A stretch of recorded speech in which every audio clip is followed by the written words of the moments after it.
Vibe check! Woo! Sabi, woo! Survey results!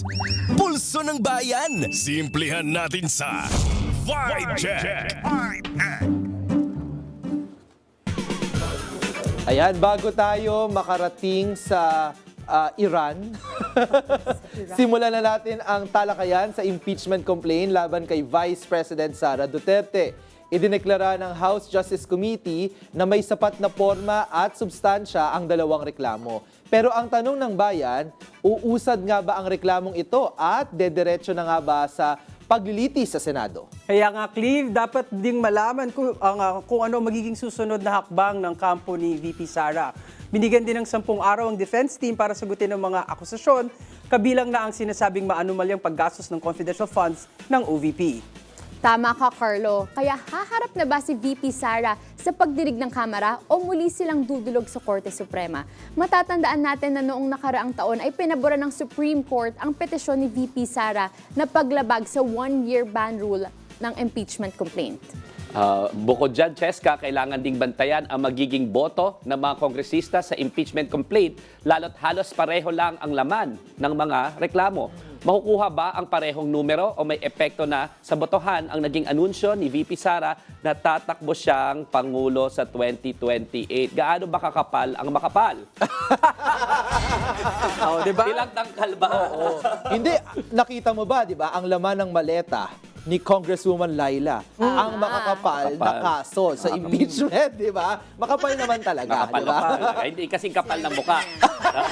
Nino? Anunso ng Iba na pagtakbo. yun, iba na yun, iba Teka na lang, yun. bakit parang napuyat kayo kagabi? Ano bang, saan ba kayo galing? Hindi, iniisip ko yung impeachment niya, VP Sara. Ay, Inday Sara. makatulog. Hindi kasi ako makatulog, baka hindi na naman humarap kasi, di ba? Kaya naghanap ng pampatulog. Ikaw, Cheska, kamusta ang tulog kagabi? Galing ako sa induction ceremonies ng isang sister chapter namin. Nakita ko marami kang award doon galing sa JCI. Ay, wow! Yun. So, ayan, galing ako So, doon. puyat din. Puyat pala tayo. Puyat din. Pero ano po, hindi pa ako natutulog. Ikaw, attorney. Hindi yan Ikaw, puyat. kamusta ka kagabi? Kasama ko itong mga to. Pinag-uusapan namin itong mga diskusyon na to kasi hindi naman pwedeng makatakas itong mga loko-lokong opisyal na ito, di ba? Lalong-lalo na pagdating sa impeachment. No? Ano bang susunod? Ano bang susunod na mangyayari ngayong na-deklara? Ibig sabihin na deklarahan na sufficient in form and in substance. Anong ibig sabihin nun? Hindi, tsaka bago yung kung anong susunod, yung mga bumoto na congressman din dito na bumoto sila na sufficient in form and substance, Yes. kasama din yung mga kongresista na may mga katanungan during nung deliberations, 'di ba? Meron silang mga tanong, halimbawa si Rep. Rufus Rodriguez, no? May mga ilang katanungan kung dapat daw ba ang isang secretary daw ba impeachable, no? Oo. Dahil daw ang vice president lamang impeachable, no? Hindi daw ang isang secretary ng isang departamento kagaya ng Department of Education. Pero ang gusto kong ibahagi dito ay malinaw na kahit ang mga kaalyado ni Inday Sara sa Kongreso, no, wala. Napilitan silang bumoto kasi malinaw na malinaw, kitang-kita doon sa mga isinampang kaso. Ito pa rin naman yung laman din ng unang kaso. Wala silang choice kundi talagang katigan na ito ay may sustansya at sufficient in form, no? Kumbaga may mga batayan, no, yung mga laman ng aligasyon doon sa impeachment. Pero linawin lang natin sa mga kababayan natin, di ba, attorney, na hindi porket bumoto sila na sufficient in form and substance ay sumasang-ayon na sila sa impeachment case. Kumbaga, tinignan lang nila yung third and fourth na final na impeachment na tama yung reports, tama yung final, okay sa form, tsaka may sufficient substance na makita sa article ng ating konstitusyon na pwede itong pumasok dun sa mga probable cause for impeachment, which is high crimes, bribery, and graft and corruption. Culpable violation of the Constitution, Yes. betrayal of Betrayal public of trust. public trust. No? Yun na nga, attorney. Ang mali rin naman kasi doon sa mga ibang kongresista, lalo-lalo na yung mga dumidepensa kay Sara Duterte, hindi wini-weigh na nila yung ebidensya. Bakit daw paniniwalaan itong mga ito? Bakit ganon-ganon? Hindi pa ito yung stage na kailangan tingnan mo kung sufficient yung ebidensya. In fact, ang titingnan mo lang dito is batay sa complaint, sa wording ng complaint, impeachable ba ito? Yes. Tsaka ka mag-iimbestiga. Hindi pa ito ang paglilitis. Pinipigilan nyo nga yung Correct. paglilitis eh. Bakit ba kasi kayo takot na takot yan sa paglilitis na yan? Lilitisin, it's the perfect forum for Sara Duterte to be able to explain and defend herself. But classic kasi sa mga Duterte na ayaw mag-explain. binibigyan ka nga ng chance at forum para i-explain lahat ng mga akusasyon sa'yo. Bakit ayaw mo mag-explain? Ngayon, di ba may 10 days, 10 siya, may days. 10 calendar days to explain herself as the respondent. So makikita natin ngayon kung sasagot nga ba si VP Sara. Ano sa palagay Pero mo? pag hindi Anong niya fearless? sinagot, Oh. Oh. kung hindi niya, yung dating behavior ay isang indication ng future behavior. Kung tagang ayaw sumagot at ayaw talagang humarap, very chances are na hindi niya sasagot. Sa bolang kristal mo, Sa sasagot o fearless hindi? forecast. Ay, Carlo. Ganyan. So, tingnan hingin natin yung skill ng mga Marcoleta sa premonition. Okay. Kung hiram tayo ng konting kapangyarihan. Yan. Ako, feeling ko hindi sasagot. Hindi sasagot. Hindi sasagot sa forum na yun, pero dadaldal sa ibang plataforma. Correct. Oo. Yun ang, Master kasi ng diversion itong mga Duterte. So ang gagawin nila, sisiraan nila yung mga congressman ng mga boboto, magkakaroon sila ng character destabilization, assassination na naman doon sa lahat ng mga nagtatanong May sa kanila. 18 Marines kuno. Invento yan, manufacture ng evidence, expertise yan ng mga Duterte no, na magda-divert ng mga issue. So, sasagot o hindi, sa aking palagay, hindi sasagot, no? Hindi sasagot, no? At kung sasagot man, haharap ba? Magkaiba pa 'yon, di ba? Sasagot ng papel, haharap ba sa Kongreso, di ba? Ayaw naman yatang humarap. Pero sa aking palagay, dapat humarap na siya dito, ipakita niya ang kanyang tapang. Attorney, ang pagharap ba ay kasama pa rin sa 10 days? After ng 10 days, After na magko-convene ulit. No? Yung 10 days, kailangan kasi sagutin mo yung mga articles of impeachment, di ba? Pinasasagot na siya dun sa mga akusasyon sa kanya, magpa-file siya ng kanyang answer, at mag-hearing pa ulit ang Committee on Justice. Alam mo kung anong interesting dyan? Tanong niyo ako kung ano. Anong interesting dyan, Yeah. Attorney Dino? Baka naman dito pa lang sa level na ito, dahil sinabi ng Korte Suprema na kailangan mag-hearing kayo at bigyan na siya ng chance dyan na magsalita, magkakaroon na parang mini trial, baka pati dyan, mailabas na yung bank account. Ay. Anong bank account Diba? ba yan? Kasi sa isa sa mga akusasyon sa kanya, merong around 2 Unexplained billion. Unexplained wealth. Around 2 billion na umikot doon sa bank account nila, na joint account nila ni Rodrigo Duterte. Hanggang ngayon, ayaw mag-sign ni Rodrigo Duterte ng waiver. Naalala ninyo nung nag-away sila ni Trillanes doon sa House? Babatuhin niya ng microphone. Babatuhin niya ng microphone. Tapos sinabihan siya sa mukha niya ni Laila, stop. Ganun siya na magkatabi sila, di ba?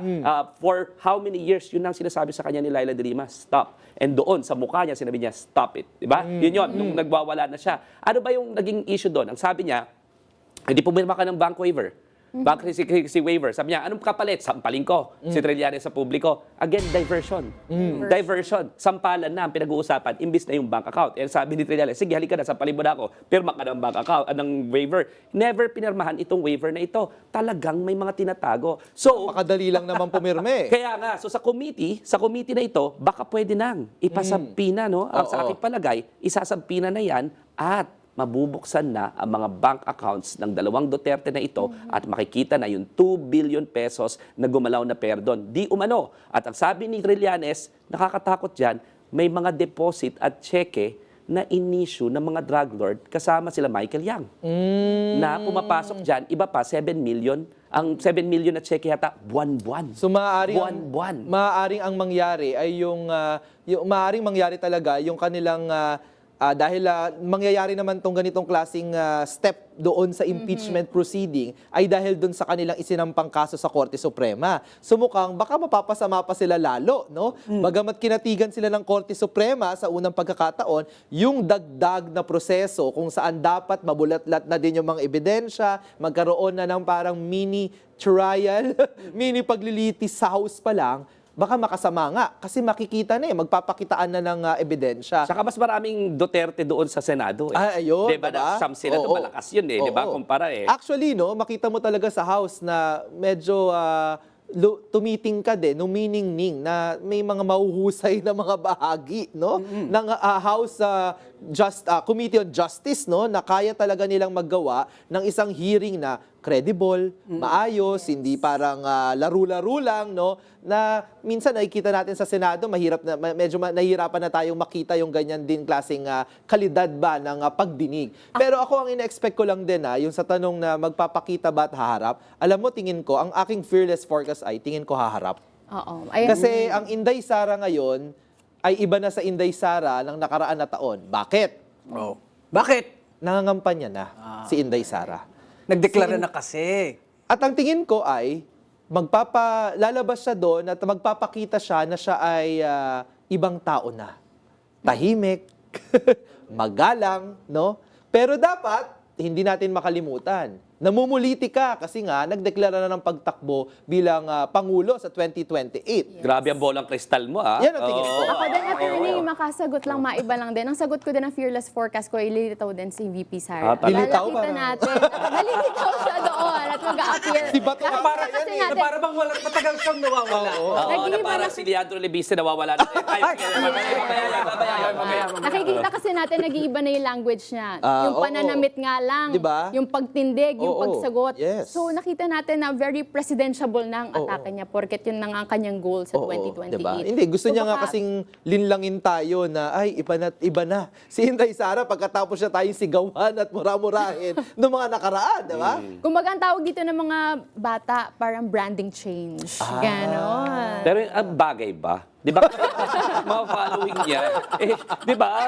Parang ano eh, parang ginawa mong matching yung isda. Oo, Pinipilit mo yung yung isdang mag-climb ng puno. Ng puno. Ang aking fearless forecast, kung totoo man yung fearless forecast ninyo, lalabas ang totoong kulay. Kasi Yun. yun yung character mo eh. Oo. Di ba? Kahit na anong gawin mo, hindi mo ma-divide yung character. Hindi ka pwede maglagay ng costume, nakabarong ka ngayon, naka-t-shirt ka ngayon, iba-iba. Di ba? Character is character at Yeah. lalabas pa rin ang totoong kulay mo. Dahil ang tutunay na kulay mo, bratinela ka, Oh. ayaw mo nag-e-explain, bully ka, at batay sa mga ebidensya na kukuha, magnanakaw ka pa. Ayun. 'Di ba? So, yun yung lalabas yan. At syempre, pagka tinanong na siya, dahil nga hindi sanay na itong mga Duterte na sisingil, magwawala ulit yan. Ayun. Kaya yung mga political advisor niya, bilib rin naman ako sa inyo, sa inyong advice, na sige, lumitaw ka, tapos maging presidential ka.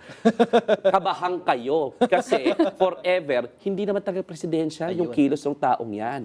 'Di ba? So, ibig sabihin, pagka tinanong yan, magwawala ulit yan. Yan ang aking bolang kristal. Dapat yata palitan na ng bolang kristal itong mga... Sabi na. Oo. Pero syempre, hindi naman pwedeng kami lang ang dumadaldal dito. Actually, si Dino lang naman. Bakit ako? Pero samahan nyo na din si Atty. Dino De Leon. Maglabas na kayo ng mga sariling bolang kristal, di ba?